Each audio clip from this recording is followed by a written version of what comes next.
_উম্মি। পর্ব 05। রুদ্রিকের সামনে ফুল হাতে দাঁড়িয়ে আছে একটি মেয়ে। আসল কথা, একটু আগেই মেয়েটা গোলাপ ফুল দিয়ে রুদ্রিককে প্রেম নিবেদন করেছে। রুদ্রিক শান্ত দৃষ্টিতে মেয়েটার দিকে তাকিয়ে আছে। অনিক বলল, কিরে রুদ্রিক, চুপ করে দাঁড়িয়ে আছিস কেন? মেয়েটা তোকে প্রপোজ করলো, মেয়েটাকে রিপ্লাই দিবি না? রুদ্রিক অনিকের দিকে তাকিয়ে বলল, তোর এত মায়া লাগলে তুই কেন একসেপ্ট করে নিচ্ছিস না? আরে ধুর, কি বলিস এসব?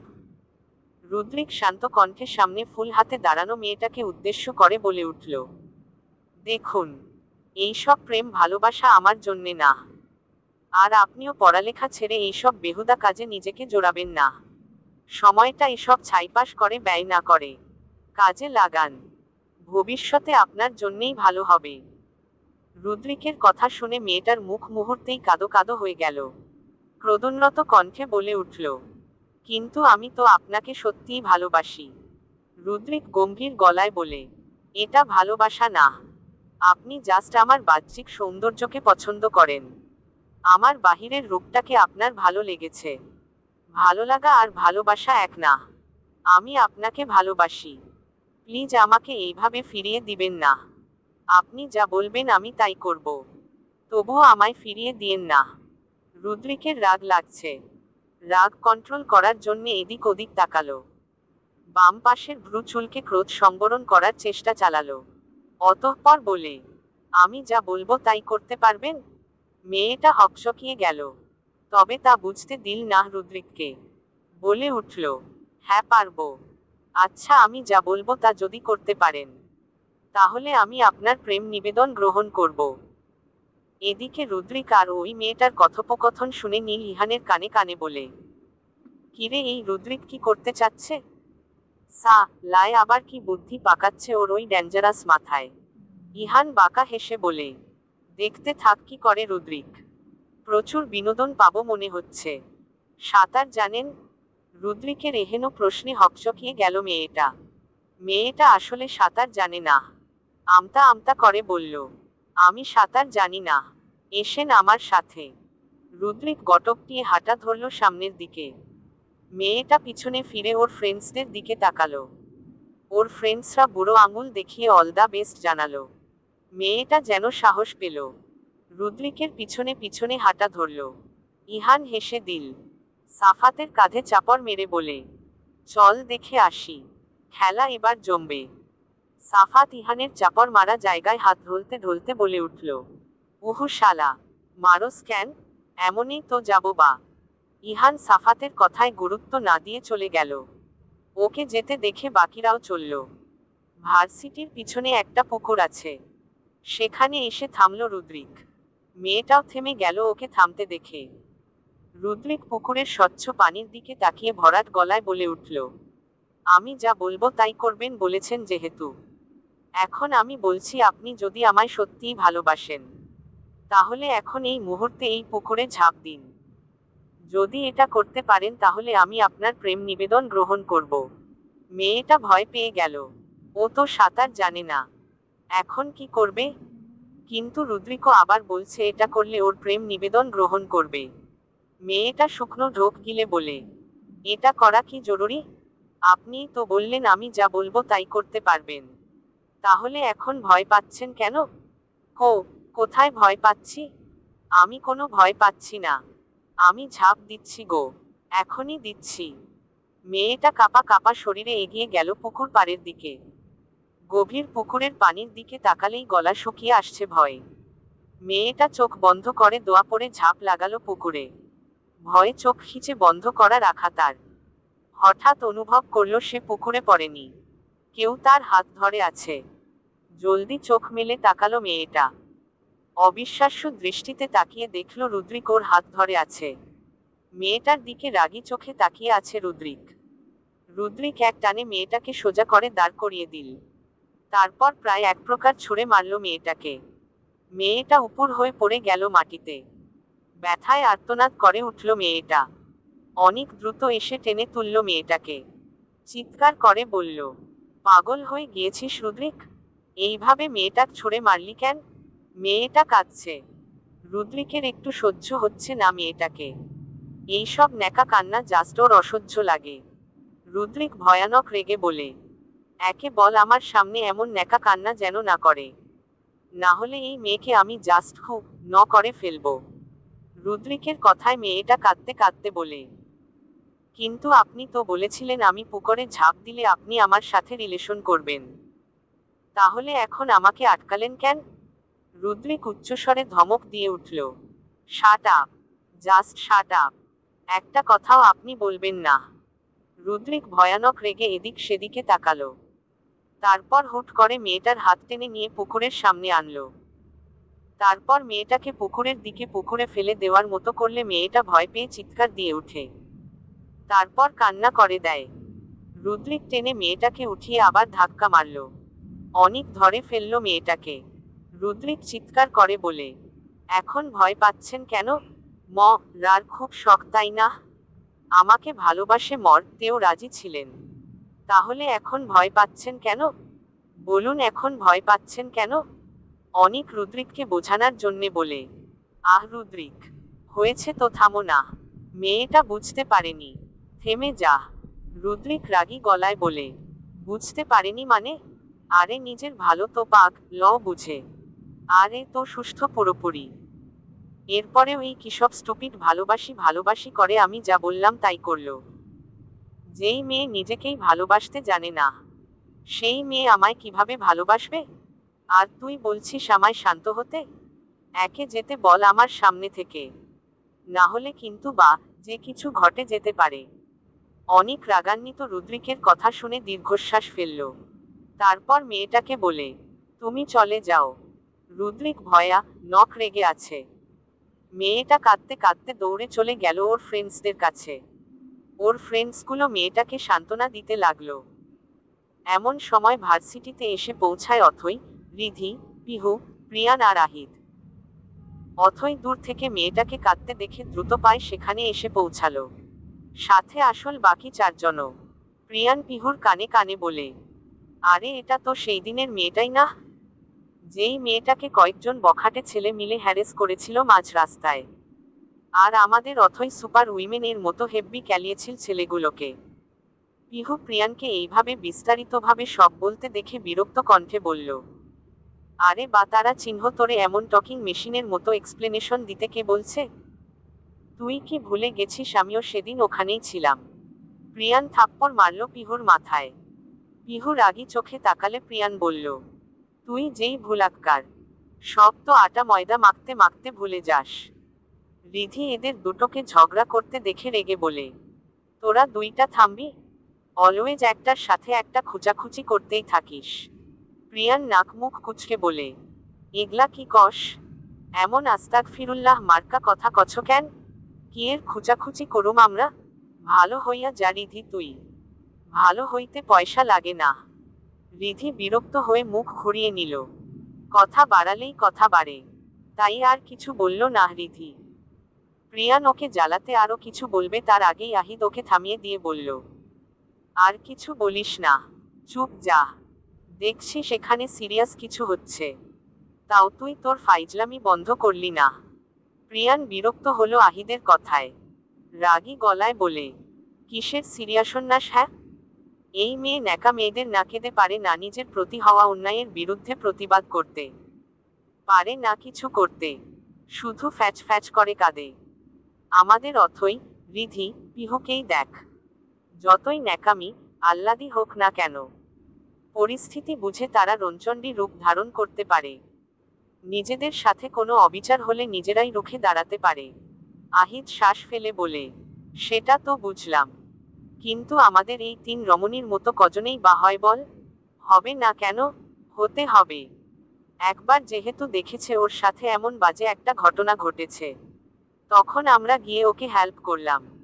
অথইদেরও দেখলো কিভাবে মারামারি করছিল, তো এখন দ্বিতীয়বার এমন হলে কেন পারল না প্রতিবাদ করতে? এখানে এসে ভা ভা করছে। আচ্ছা শান্ত হো, কিছু না জেনে আগেই মানুষকে নিয়ে ভালোমন্দ বলা ঠিক না, আগে শুনে নেই কি হয়েছে, তারপর না হয় মেয়েটাকে দু চারটে কথা শুনিয়ে দিস উপদেশ হিসেবে।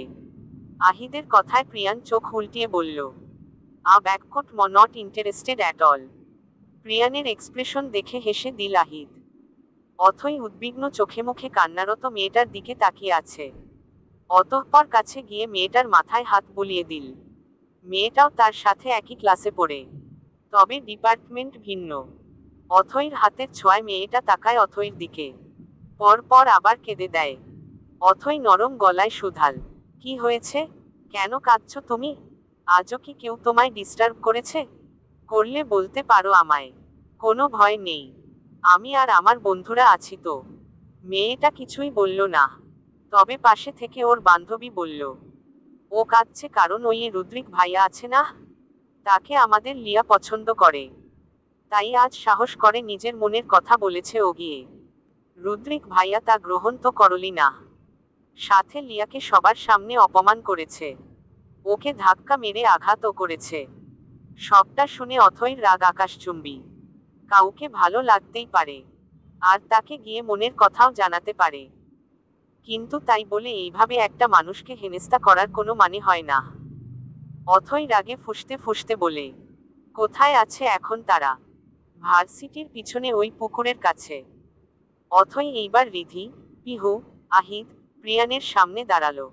রাগী গলায় বলে, চল আমার সাথে। প্রিয়ান যতই খামখেয়ালি করুক না কেন, যতই হাসি ঠাট্টায় মেতে থাকুক, কিন্তু ওদের বন্ধুদের মাঝে বিপদের সময় ওই সবচেয়ে বুদ্ধিমান হয়ে ওঠে।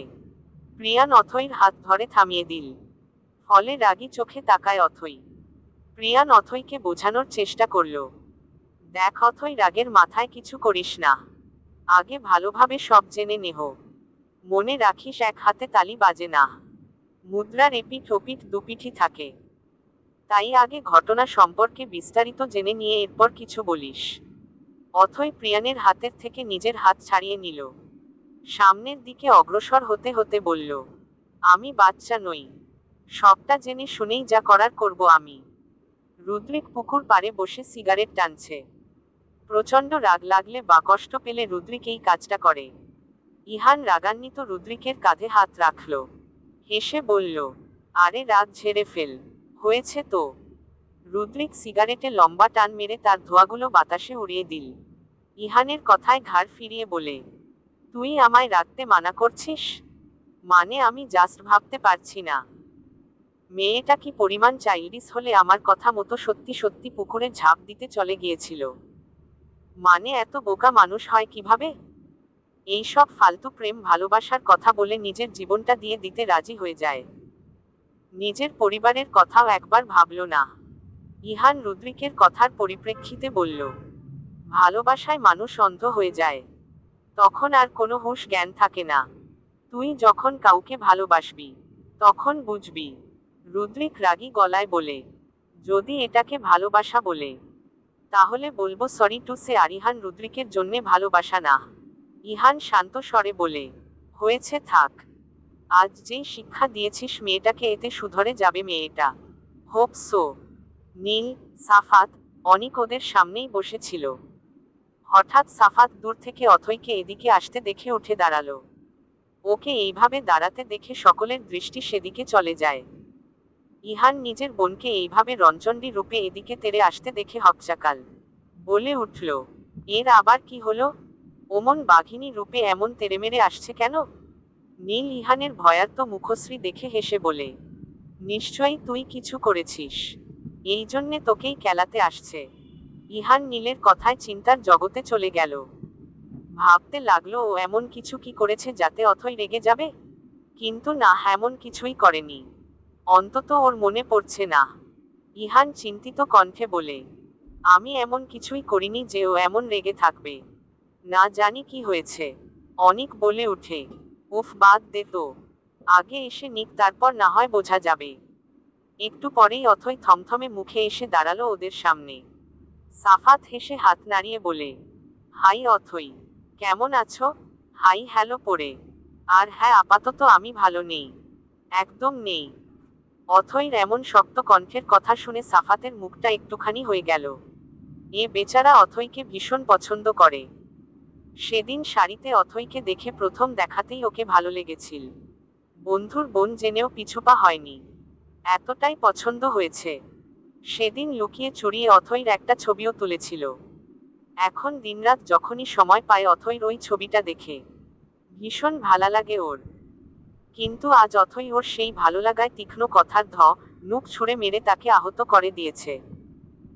সাফাতের চুপসানো মুখটা দেখে অনিক সাফাতের কাঁধে হাত রাখল। সাফাত তাকালে তাকে চোখের ইশারায় সান্ত্বনা দিল। এদিকে ইহান এগিয়ে গেল অথৈর কাছে। নরম বলল, কিরে, এত রেগে কেন তুই? কিছু কি হয়েছে? ভার্সিটিতে কেউ তোকে কিছু বলেছে, নাকি আমি কিছু করেছি? অথৈ ধারালো দৃষ্টি নিক্ষেপ করল ইহানের দিকে। তারপর বলে, আমায় কেউ কেউ কিছু বলেনি আর করেওনি। কারণ সেই সাহস করার আগেই আমি অথৈ কি করতে পারি তা তুমি ভালোভাবেই জানো। কিন্তু ঘটনা তো কিছু হয়েছে অবশ্যই, আমার সাথে না অন্য একটা মেয়ের সাথে। আর সেটা তুমি না করে থাকলেও করেছে তোমার বন্ধু। অথৈ অগ্নিদৃষ্টি গিয়ে ঠেকল রুদ্রিকের দিকে। ইহান সেটা লক্ষ্য করে বলতে চাইল, দেখ রাগিস না অথৈ, আগে সবটা শুনে নেহ। যা শোনার আমি তোমার বন্ধুর থেকেই শুনতে চাই, আর যা বলার আমি তাকেই বলবো। সো প্লিজ ভাইয়া চুপ থাকো। অথৈ ইহানের পাশ কাটিয়ে গিয়ে রুদ্রিকের সামনে দাঁড়ালো। রুদ্রিকের কোনো হেলদোল নেই। ওর সামনে যে অথৈ এসে দাঁড়িয়ে আছে সেটার বিন্দুমাত্র আভাসও পায়নি এমন একটা ভান ধরে আছে। নির্বিকার ভঙ্গিতে সিগারেট টেনে যাচ্ছে। এতে যেন অথৈর রাগ আরও বাড়ল। ও হাত উঠিয়ে রুদ্রিকের ঠোঁটে গুজে থাকা সিগারেটটা টেনে নিয়ে মাটিতে ফেলে দিল। তারপর তা পা দিয়ে সে ফেলল।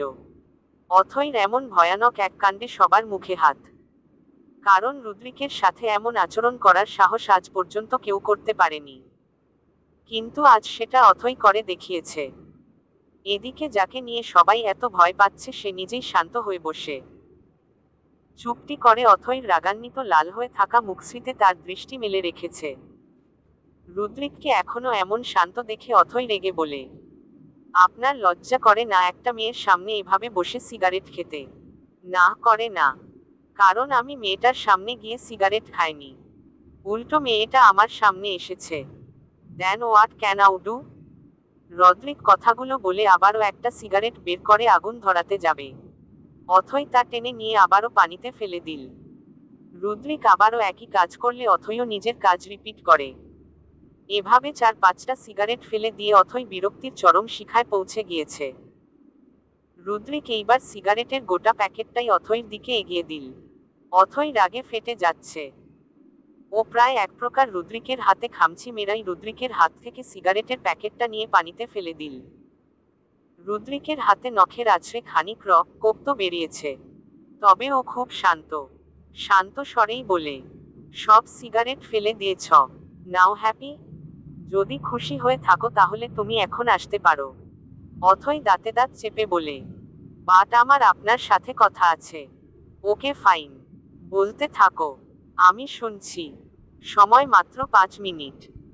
অথৈর মন চাচ্ছে এই রুদ্রিকের মাথায় বড় একটা ইট এর মাথা ফাটিয়ে দিতে, না হলে জোরেসোরে একটা খুশি মেরে এই পুকুরে ফেলে দিতে। তারপর আচ্ছামতো একে চুবিয়ে চুবিয়ে আধম রা করে তারপর উঠাতে। এত অ্যাটিটিউড কাকে দেখাচ্ছে এই হনুমানটা? অথৈকে চুপ থাকতে দেখে রুদ্রিক হাত ঘুরিয়ে সময় দেখে নিয়ে বলে, তোমার 45 সেকেন্ড অলরেডি শেষ, তাড়াতাড়ি করো। অথৈ চোখ বন্ধ করে জোরে শ্বাস ফেলল। নিজের রাগটুকু সামলে নিয়ে বলে, আপনায় একটা মেয়ে আজ প্রপোজ করেছিল, আপনি একসেপ্ট করেননি তাই না? হু, আপনি কি মেয়েটাকে পুকুরে ঝাঁপ দেওয়ার জন্যে ফোর্স করেছিলেন? উহু, ভুল বললে। আমি ঝাঁপ দিতে বলেছি, কিন্তু ফোর্স করেনি ওকে, ও স্বেচ্ছায় গিয়েছে। রুদ্রিক শুধরে দিল অথৈর কথায়। অথৈ আবার বলে, আপনি মেয়েটাকে অপমান করেছেন। হু, সি ডিজার্ভ ইট। অথৈ দাঁতে দাঁত চেপে বলে, মেয়েটাকে দুইবার ধাক্কা মেরেছেন। হু, করেছি তো। রুদ্রিক অথৈর সকল প্রশ্নের জবাব সোজাসাপটা দিয়ে দিয়েছে, কোনো ভনিতা করেনি। কিন্তু রুদ্রিকের এমন আচরণে রেগে এক অবিশ্বাস্য কাণ্ড ঘটিয়ে ফেলল। একেবারে রাগে বাঘিনী হয়ে রুদ্রিকের শার্টের কলার ধরে ফেলল। রুদ্রিক খুব শান্তভাবে তাকিয়ে দেখছে অথৈকে। ওকে এতটা শান্ত দেখে ইহান, সাফাত, নীল আর অনিক প্রচুর ঘাবড়ে আছে। কারণ আজ পর্যন্ত এই সাহস কেউ করেনি। অথৈ প্রথম যে আজ রুদ্রিকের কলার ধরার দুঃসাহসিকতা দেখিয়েছে। রুদ্রিক ঠান্ডা গলায় বলে। কলার ছাড়ো। অথই শক্ত কণ্ঠে বলে। যদি বলি ছাড়ব না, তাহলে কি আমাকে ওই মেয়েটার মতো পুকুরে ফেলে দেওয়ার ভয় দেখাবেন, নাকি ধাক্কা দিবেন? কোনটা? রুদ্রিক তারপরেও বেশ শান্ত। কোনোরকম রাগের ছোঁয়া নেই ওর মুখশ্রীতে। ঘটনা আরো বিগড়ে যাওয়ার আগে নীল ইহানকে বলে। ইহান, দ্রুত যা। তোর বোনকে সরা রুদ্রিকের সামনে থেকে। ও এখন শান্ত আছে এই না যে সবসময় থাকবে। ও রাগলে কিন্তু যাতা হয়ে যেতে পারে। ইহান নীলের কথায় সম্মতি প্রকাশ করল। তারপর দ্রুত চলে গেল অথইর কাছে। অথইকে কিছু না বলে আগেই ওকে টেনে রুদ্রিকের কাছ থেকে সরিয়ে আনল। ইহানের এমন কাণ্ডে অথই প্রচুর রেগে যায়। বলে, আমাকে টেনে এখানে আনলি কেন ভাই? ছাড় আমাকে।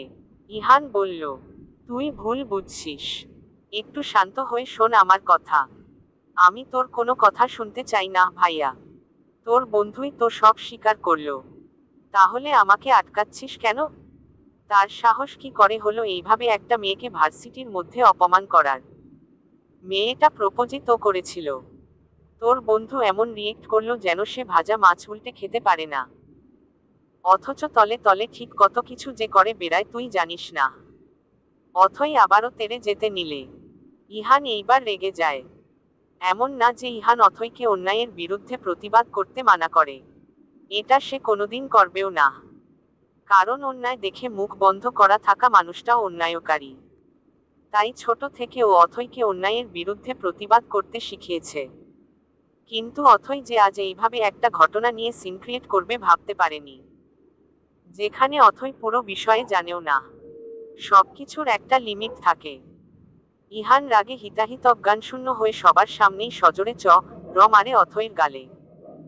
বিস্ময় সবার মুখে হাত চলে যায়। আজ বহুদিন পর ভাইয়ের হাতে এইভাবে মার খেল অথই, তাও এতগুলো মানুষের সামনে। অথইর মনে আছে ও লাস্ট ইহানের হাতে এমন চড় খেয়েছিল ক্লাস 7-এ থাকতে।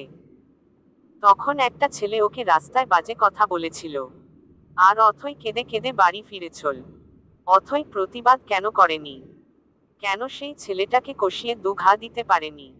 সেই জন্যে মেরেছিল। আর আজ এতগুলো বছর পর ইহান আবার ওকে মারল। বিষয়টা কিছুতেই মানতে পারছে না অথই। গালে হাত দিয়ে অবাক নয়নে ইহানকে দেখছে।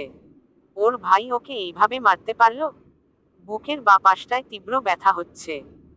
অভিমানী অশ্রু বিন্দুরা এসে ভিড় জমিয়েছে চোখের কোণে। ইহান চোয়াল শক্ত করে বোনের দিকে তাকিয়ে আছে। আজ ইহান নিজের রাগ আর কন্ট্রোল করতে পারেনি। তার প্রাণপ্রিয় বন্ধুকে নিয়ে এমন কটূক্তি ওর একদম সহ্য হয়নি। তার উপর ওর বন্ধুর কোনো দোষ নেই যেখানে। ইহান ধমকে বলে উঠল, তোর সাহস কিভাবে হলো রুদ্রিকের কলার এইভাবে ধরার? সে তোর কত বড় এটা জানিস তুই? এতটা বেয়াদব তুই কিভাবে হলি? আমি তোকে প্রতিবাদী বানিয়েছি ঠিক আছে, কিন্তু এই না যে তুই বিনা অন্যায়কারীর সাথেও তুই এমন ব্যবহার করবি। তোকে আমি বারবার শিখিয়েছি, কোনো পরিস্থিতিতে সিন ক্রিয়েট করার আগে সবটা ভালোভাবে জেনে নিবি। এই তাহলে আমার শিক্ষার নমুনা? এতদিন তোর প্রতি প্রাউড ফিল হতো, কিন্তু আজ তো তুই আমাকে সবার সামনে নিচু করে দিল। এমন ব্যবহার তোর থেকে আশা করিনি আমি। তুই রুদ্রিকের দোষ দিচ্ছিস তাই না? তাহলে শোন কে দোষী। ইহান একে একে সবটা বলল অথই। সবটা শুনে অথই যে আকাশ থেকে পড়ল। তাহলে আসলেই কি ও আজ অন্যায় করে ফেলল? রুদ্রিক তো ঠিকই ছিল। মেয়েটাকে এমন একটা শিক্ষা না দিলে পরবর্তীতে মেয়েটা আবারও রুদ্রিকের কাছে। আর এই সামান্য ভালোবাসার কারণে এত বছর আদর যত্ন করে বড় করে তোলা বাবা মায়ের কথাও ভাবেনি। তাহলে এই মেয়ে যে সত্যি সত্যি রুদ্রিককে ভালোবাসে এর গ্যারান্টি কি? বুকের মাঝে তীব্র অনুশোচনা জাগ্রত হলো অথই। এইভাবে মানুষটাকে অপমান করা ওর ঠিক হয়নি। আজ প্রথমবার নিজের কাজে নিজে এতটা লজ্জিত অথই। করুণ চোখে ভাইয়ের দিকে তাকিয়ে আছে। অনেক কান্না পাচ্ছে ওর। কিন্তু এইভাবে সবার সামনে কান্না করার মেয়ে অথই না। ভেজা কণ্ঠে কিছু বলবে তার আগে ইহানের উচ্চস্বরের ধমকে থেমে গেল। Just shut up. তোর মুখ থেকে আমি আর একটা কথাও শুনতে চাই না। চলে যা আমার সামনে থেকে। অথই ঠোঁট ভেঙে কান্না আসতে চাইছে, তাই আর এক মুহূর্ত দেরি না করে দৌড়ে সেখান থেকে চলে গেল অথই। অথই চলে যেতে ইহান রিধি, পিহু প্রিয়ান আর আহিদকে বলল, তোমরা ওর পিছু পিছু যাও, ওকে একা ছেড়ো না। ইহানের কথা মতো ওরা সবাই চলে গেল। সাফাত রুদ্রিকের কাছে এসে দাঁড়ালো। রুদ্রিক ভ্রু কুঁচকে তাকালে সাফাত বলে, তোর কারণে ইহান অথৈকে মারল? এমন একটা কথায় ইহান, নীল আর অনিক তাকালো সাফাতের দিকে। অনিক বলল, মাথা ঠিক আছে তোর? ইহান ওর বোনকে মেরেছে, এখানে রুদ্রিকের দোষ কোথায়? সাফাত রাগী গলায় বলে, কেন ও ইহানকে থামাতে পারেনি অথৈকে চড় মারার থেকে? রুদ্রিক প্যান্টের পকেটে হাত খুঁজে ভাবলেশহীন গলায় বলে, ওর বোন অন্যায় করেছে, তাই ইহান ওর বোনকে মেরেছে। এখানে হোয়াট ক্যান আই ডু? ইহানও বলল, হ্যাঁ সাফাত, তুই আবার কি বলছিস? অথৈ অন্যায় করেছে তাই আমি ওকে মেরেছি, এখানে রুদ্রিকের কোনো দোষ তো নেই। তুই শুধু রুদ্রিককে কেন কথা শোনাচ্ছিস? সাফাত বিরক্তকর কণ্ঠে বলে, যেমন চাই কর তোরা, আমি যাচ্ছি। এই বলে সাফাত চলে গেল। ওকে এইভাবে যেতে দেখে নীল অনিকের কানে কানে বলে, এই সাফাতের আবার কি হলো? অনিক বলে উঠল, সাফাত অথৈকে পছন্দ করে, এই জন্যেই অথৈকে থাপ্পড় মারায় ও রেগে এইসব বলল। নীল দীর্ঘশ্বাস ফেলে বলে, এত সবে শুরু? আমার মনে হচ্ছে সামনে আরো ভয়ানক কিছু হতে চলেছে। চারপাশে অন্ধকার ঘিরে আছে, প্রকৃতিতে শীতল বাতাস বইছে, সেই বাতাসে কোথা থেকে যেন নাম না জানা ফুলের ঘ্রাণ ভেসে আসছে। রাতের আকাশে মস্তবর চাঁদ উঠেছে, সেই সাথে গুটি গুটি মিটমিট করে জ্বলতে থাকা অসংখ্য তারা। একটু পর পর মেঘের কুণ্ডলীগুলো এসে চাঁদ মামাকে ঢেকে দিচ্ছে। সেই দিকে একধানে তাকিয়ে আছে অথৈ, চোখজোড়া ভয়ানক পরিমাণ লাল হয়ে আছে, সেই সাথে ওর পুরো মুখশ্রীও লাল হয়ে আছে। অথৈকে এই অবস্থায় দেখে রিধি, পিহু, প্রিয়ান, আহিদ ওরা চারজন একে অপরের দিকে চাওয়াচাওয়ি করল। তারপর চারজন একসাথে গিয়েই নিস্তব্ধে বসে পড়ল অথৈর পাশে। এদিকে অথৈ পাশে কারো বসার উপস্থিতি টের পেল না, দেখেই বুঝতে পেরেছে এরা ওর চার বন্ধু। অথৈ আকাশের দিকে তাকিয়ে থেকেই বলে, তোরা এখানে কেন এসেছিস? কয়টা বাজে? বাড়ি যাসনি কেন? প্রিয়ান বলে উঠল, এটা তুই কি বললি দোস্ত? তোর মনে এত দুঃখ, সেই দুঃখে তুই এখানে এসে শোক পালন করছিস? তোর এই অবস্থায় তোকে একা রেখে আমরা যাই কিভাবে বল?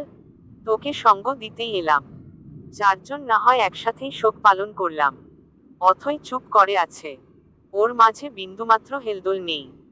পিহু চোখ রাঙিয়ে তাকালো প্রিয়ানের দিকে, কটমট করে বলে, এই ফালতু কথা বলার চেয়ে তুই তোর মুখটা বন্ধ রাখো। এই ফকিন্নি, তোর কথাতেই কি আমি চুপ করব নাকি?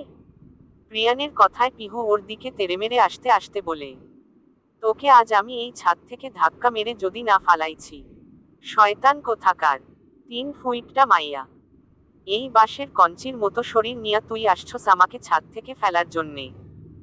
প্রিয়ানের কথায় পিহু রেগে বলল, তুই আবার আবার আমাকে এইসব বলে ইনসাল্ট করছিস? দেখিস কুত্তা, তোর কপালে আমার থেকেও খাটো আর চিকন মেয়ে জুটবে। এটা বলছি কেন আমি, তোর কপালে কোনো মেয়েই জুটবে না। প্রিয়ান কিছু বলবে তার আগে আহিদ ওর মুখ চেপে ধরল। রিধিও পিহুকে টেনে নিয়ে আসল। রিধি হতাশার শ্বাস ফেলে বলে, তোরা এখানে অথৈর মন ভালো করতে এসেছিস, নাকি নিজেরা নিজেরা কুত্তার মতো ঝগড়া করতে এসেছিস? সারাটা দিন শুধু ঝগড়া আর ঝগড়া, ওই তো শুরু করলো। চুপ থাক পিহু। রিধির কথায় পিহু চুপ হয়ে গেল। আহিদও প্রিয়ানকে বলল পিহুর সাথে আর ঝগড়া না করতে। এরপর আহিদ গিয়ে অথৈর বাসে বসল। অথৈর কাঁধে হাত রেখে বলে, তুই রাগ করবি জানি, তবুও বলবো আজ তুই যা করেছিস একটু না অনেকটাই বাড়াবাড়ি করেছিস। প্রিয়ানও আহিদের কথায় সম্মতি জানিয়ে বলে, হুম আহিদ ঠিক বলছে অথৈ, আমি আগেই বলেছিলাম এক হাতে তালি বাজে না। আগে সম্পূর্ণ ঘটনা জেনে তারপর যা করার করতে বলেছিলাম। আর তোর আগে ভাগে এমনটা করা একদম ঠিক হয়নি। প্রথমে গিয়ে তোর ইহান ভাইয়ার সাথে কথা বলে নেওয়া উচিত ছিল। রুদ্রিক ভাইয়া আমাদের অনেক বড়, আজ তুই যা করেছিস সেটা বেয়াদবি হয়ে গিয়েছে। বন্ধু হয়ে যেমন তোর প্রতিটা ভালো কাজে তোর সাপোর্ট করা আমাদের উচিত, তোর পাশে থাকা উচিত, ঠিক তেমনি তুই ভুল করলে তোকে সঠিক পথে আনাটাও আমাদের দায়িত্ব। এমনকি সেটা শুধু তোর ক্ষেত্রে না, আমাদের সবার ক্ষেত্রে। অথই ছলছল চোখে তাকালো ওদের দিকে। ধরা গলায় বলল, আজ আমি ভাইয়াকে অনেক কষ্ট দিয়ে ফেলেছি। ভাইয়া আমাকে সবসময় সাপোর্ট করে এসেছে আমার প্রতিটা কাজে। আজ আমি অনেক বড় অন্যায় করেছি। এই জন্যেই ভাইয়া আজ এতগুলো বছর পর আমার গায়ে হাত তুলল। আমি কিভাবে ভাইয়ার সামনে যাব? ওর বন্ধুদের সামনেও ওকে ছোট করে দিয়েছি। অথইর চোখে জল দেখে ওরা সবাই গিয়ে অথইকে জড়িয়ে ধরল।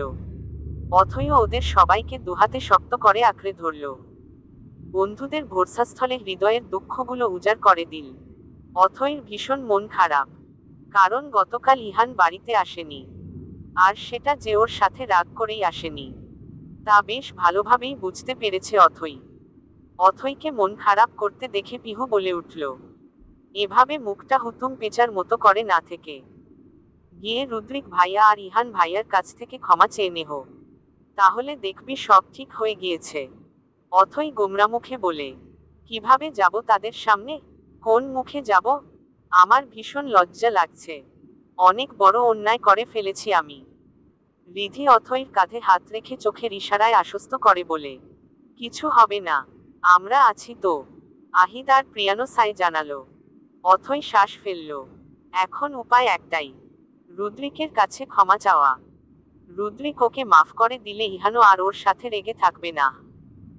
মনে মনে সবটা ঠিক করে নিয়ে উঠে দাঁড়ালো অথই।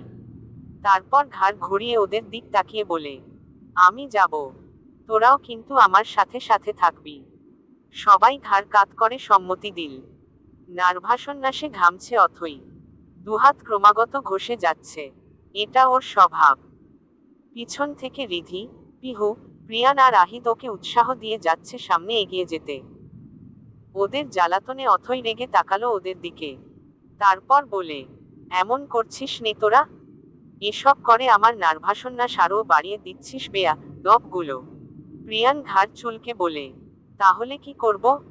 আমি যেখানে যাব শুধু আমার পিছনে পিছনে আসবি মাথামোটা কোথাকার। রিধি বলল, আর কথা বাড়াস না তো অথই, তুই যা। ভার্সিটির বড় কৃষ্ণচূড়া গাছের নিচে বাইকে বসে বসে সিগারেট টানছে রুদ্রিক। বাকিরাও ওর সাথে আছে, ইহান, নীল, সাফাত আর অনিক। সাফাত মুখ ফুলিয়ে বসে আছে, কারণ কাল ওর অযথা রাগারাগির কারণে কেউ ওর সাথে কথা বলছে না। ইহানের মুড খারাপ, কারণ কাল অথইকে ওভাবে চড় মেরে এখন ওর নিজেরই যেন কলিজা ছিঁড়ে যাচ্ছে। ইহানকে এমন গোমরামুখ করে বসে থাকতে দেখে রুদ্রিক গম্ভীর গলায় বলে, আমার সামনে এইভাবে মুখ লটকিয়ে থাকবি না। কাল পাকনামি করে কেন গিয়েছিলি ওকে মারতে? আমি কি পারতাম না ম্যানেজ করতে? তার আগেই নিজে একেবারে মেরে ধরে রাজা ধীরাজ হয়েছে, এখন নিজেই এমন ভ্যাবলার মতো বসে আছিস, জাস্ট অসহ্যকর। রুদ্রিকের এমন কথায় ইহানের মুখটা আরো ছোট হয়ে গেল। বিরক্তর মুডে একটানে সিগারেটটা টেনে শেষ করে আবার একটা ধরালো। ওর বিরক্তিকে আরও বাড়িয়ে দিতে এসে হাজির হলো জেনি, সিয়া, মারিয়া। জেনি গিয়েই রুদ্রিকের কাছে গিয়ে দাঁড়ালো। তারপর বলে, কাল কোথায় ছিলে তুমি রুদ্র? আমি তোমায় কোথায় কোথায় খুঁজেছি। রুদ্রিক ওর দিকে না তাকিয়ে ভারী স্বরে বলে, আমার নাম রুদ্রিক। যদি আমার নাম ভালোভাবে ডাকতে না পারিস, তাহলে ডাকবি না। বাট এটা তো আমি আদর করে ডাকি। But I hate this. Jenny মুখটা একটুখানি করে বলে, আচ্ছা ডাকবো না। এখন শোনো না তোমায় একবার আমাদের বাড়িতে যেতে বলেছে। পারবো না যেতে। ওহ কাম অন রুদ্রিক, এমন করে বলছো কেন? রুদ্রিক চোয়াল শক্ত করে বলে, জেনি এমনিতেই মন মেজাজ খারাপ, আর আমাকে বিরক্ত করো না। Just leave. জেনি আবার কিছু বলতে নিবে তার আগেই রুদ্রিক ধমকে উঠল, জাস্ট গো এওয়ে। জেনি ভয় পেয়ে সরে গেল। সিয়া এসে জেনির পাশে দাঁড়ালো। জেনি আর সিয়া প্রায় একই ধাঁচের, তবে মারিয়া ওদের থেকে ভিন্ন। ওদের সাথে বন্ধুত্ব করেছে, এখন না চাইতে ওদের সজ্ঞ ছাড়তে পারে না। মারিয়া চুপচাপ আরেক পাশে দাঁড়িয়ে আছে। নীল এসে ওর পাশে দাঁড়ালো। মারিয়া সেটা টের পেতেই পিটপিট করে তাকালো। নীল মুচকি হেসে বলে, কাল আসোনি কেন? নীল ওর এতটা কাছে দাঁড়াতে মারিয়ার বুক ধুকপুক করতে লাগলো। হৃদস্পন্দন বেড়ে গিয়েছে। কাপা গলায় মারিয়া বলে, এম এমনি ভালো লাগছিল না। কাঁপছো কেন? কোথায় কাঁপছি? নীল মুচকি হাসল। ও কাছে আসলেই যে মেয়েটার কাঁপাকাঁপি বেড়ে যায় তা খুব ভালোভাবেই জানে। নীল ধীর স্বরে বলে, কাল ফ্রি আছো? হঠাৎ এমন প্রশ্নে অবাক হয়ে তাকায় মারিয়া। প্রশ্ন করল, কেন? আগে বলো ফ্রি আছো কিনা। আছি। কাল সকাল সকাল তৈরি থেকো। তোমাদের বাড়ির সামনে আসবো আমি তোমায় নিতে। ঠিক সকাল 9টায়। মনে থাকে যেন। কথাগুলো বলেই সরে গেল নীল। না হলে দেখা যাবে এই মেয়ে কাঁপতে এখানেই পড়ে যাবে। এইদিকে মারিয়ার সারা মুখে লালাভ আভা ছড়িয়ে পড়েছে। ঠোঁটের কোণে লজ্জাতুর হাসি। ও জানে নীল ওকে ভালোবাসে। ও নিজেও নীলকে ভালোবাসে। কিন্তু লজ্জার কারণে ও বলতে পারে না ওর মনের কথা। তবে নীল আজ যা বলল তাতে মনে হচ্ছে কাল নীল ওকে প্রপোজ করবে। এতদিন এই দিনটারই অপেক্ষায় ছিল মারিয়া। অবশেষে কাঙ্ক্ষিত সময় এসেই পড়েছে। উত্তেজনায় বুক কাঁপছে ওর। শুধু কালকের জন্যে এখন অপেক্ষা। কাচুমাচু করে রুদ্রিকের সামনে এসে দাঁড়ালো অথই। পিছনে রিধি, পিহু, প্রিয়ান আর আহিদ। এদিকে ইহান, সাফাত, নীল আর অনিক তাকিয়ে আছে ওদের দিকে। ইহান বোনের কাণ্ড কারখানা দেখছে। তবে কিছু বলছে না। ও দেখতে চায় অথই ঠিক কি করতে পারে। অথই অনেকক্ষণ যাবৎ হাঁসফাঁস করছে রুদ্রিকের সাথে কথা বলার জন্যে। কিন্তু বলতে পারছে না। রুদ্রিক ওর এমন মোচড়ানো দেখে গম্ভীর গলায় বলে, আমার সামনে দাঁড়িয়ে এইভাবে সাপের মতো মোচড়াচ্ছে কেন? রুদ্রিকের এহেন কথায় অথই আরও নড়েচড়ে দাঁড়ায়। তারপর আর চোখে ইহানের দিকে তাকায়। ইহান এতক্ষণ ওর দিকেই তাকিয়েছিল। অথই তাকাতেই ইহান দ্রুত দৃষ্টি সরিয়ে নেয়। এদিকে ইহানকে এইভাবে ওর থেকে মুখ ঘুরিয়ে রাখতে দেখে অথই করুণ চোখে তাকায় ভাইয়ের দিকে। যেভাবেই হোক রুদ্রিকের কাছে ক্ষমা চাইতেন হবে। অথই মনে মনে সাহস জোগাড় করে বলে উঠল, আসলে ভাইয়া, আসলে হয়েছে কি? অথইকে থামিয়ে দিয়ে রুদ্রিক ভ্রু কুঁচকে বলল, আসলে নকলে না করে সোজা কথায় আসো। এভাবে আমার সামনে তোতলাবে না। অথই রুদ্রিকের এমন অ্যাটিটিউড দেখে ওর রাগ লাগছে। এইভাবে তিতা করলার মতো কথা বলার কি আছে আজব? একটু ভালোভাবে কথা বলা যায় না? পরক্ষণে আবার ভাবে রুদ্রিকের থেকে ভালো ব্যবহার আশা করা আসলে বোকামি। ও যেই জঘন্য ব্যবহার রুদ্রিকের সাথে করেছে, সেই তুলনায় রুদ্রিক বেশ ভদ্র ব্যবহারই করছে ওর সাথে। অথই কণ্ঠে জোর এনে বলল, আসলে ভাইয়া সেদিন কিছু না জেনেই আপনার সাথে ওরকম ব্যবহার করা আমার উচিত হয়নি। আমি নিজের ব্যবহারের জন্যে খুবই লজ্জিত। আমাকে ক্ষমা করে দিবেন ভাইয়া। আমি ভীষণ লজ্জিত। রুদ্রিক বাঁকা চোখে তাকালো অথইর দিকে। পরক্ষণে ভ্রু উঁচু করে বলে, আর যদি বলি আমি তোমায় ক্ষমা করব না, তাহলে? অথই রুদ্রিকের কথায় বেশ ঘাবড়ে যায়। ইহানের দিকে তাকিয়ে বলে উঠল, ক্ষমা আপনাকে করতেই হবে। মগের মুল্লুক নাকি? এখন কি আমার কাছ থেকে তুমি জোর করে ক্ষমা চেয়ে নিবে? ক্ষমা করতে হয় মন থেকে। প্লিজ ভাইয়া ক্ষমা করে দিন না। আপনি যা বলবেন আমি তাই করব। তাও আমায় ক্ষমা করবেন। অথইর এই কথায় রুদ্রিকের ঠোঁটের কোণে বাঁকা হাসি ফুটে উঠল। অথইর দিকে তিরছা চোখে চেয়ে বলে, আমি যা বলবো তাই করবে? অথই ভয় পেয়ে গেল একটু। লোকটা এমন করে বলল কেন? নিজের কথায় কি এখন নিজেই ফেঁসে যাবে নাকি? অথই আমতা আমতা করে বলে, হ্যাঁ আপনি যা বলবেন তাই করব। রুদ্রিকের ইহানের দিকে তাকালো। ওকে উদ্দেশ্য করে বলে, কিরে ইহান, শুনেছিস তোর বোনের কথা? এখন আমি যা বলবো ও নাকি তাই করবে। কিরে কি বলিস? ইহান জানে রুদ্রিক এমন কিছুই করবে না যাতে ওর বোনের সম্মানহানি হয়। রুদ্রিককে ও প্রচণ্ড বিশ্বাস করে। ইহান চোরা চোখে অথইর দিকে তাকিয়ে বলে উঠে, দোষ যেহেতু ও করেছে, তাই যা শাস্তি দেওয়ার তুই দিতে পারিস। আর আমি এটাও জানি তুই এমন কিছুই করবি না যেটা আমি পছন্দ করব না। রুদ্রিক অথইকে উদ্দেশ্য করে বাঁকা হেসে বলে, আগামী 1 সপ্তাহ আমি যা বলবো তুমি তাই করবে। আজ পর্যন্ত কেউ সাহস করেনি কেউ আরিহান রুদ্রিকের কলারে হাত দেওয়ার, সেটা তুমি করেছো। এখন আমি যা বলবো তুমি তাই করবে। তবে ভয় নেই আরিহান রুদ্রিক এমন কোনো কিছুই করবে না যাতে তোমার সম্মানহানি হয়। এটা তোমার আর ইহানের কাছে আমার ওয়াদা। অথই হা করে তাকিয়ে আছে রুদ্রিকের দিকে। এই লোক যে এইভাবে তাকে ফাঁসিয়ে দিবে কল্পনাতেও ভাবতে পারেনি ও। অথই বলে উঠল, তাই বলে 1 সপ্তাহ? হ্যাঁ 1 সপ্তাহ। রাজি থাকলে বলো, না হলে নেই। আচ্ছা আমি রাজি।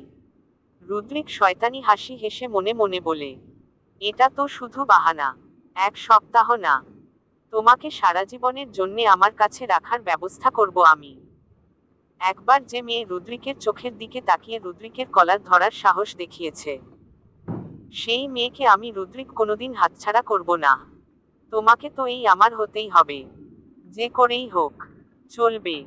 হ্যালো বন্ধুরা, গল্পটি কেমন লাগলো একটা কমেন্ট করে জানাবেন। এরকম নতুন গল্প পেতে চ্যানেলের পাশে থাকুন। আপনাদের ভালোবাসা দিয়ে সাবস্ক্রাইব করে রাখুন। এই গল্পের অংশ পরের গল্প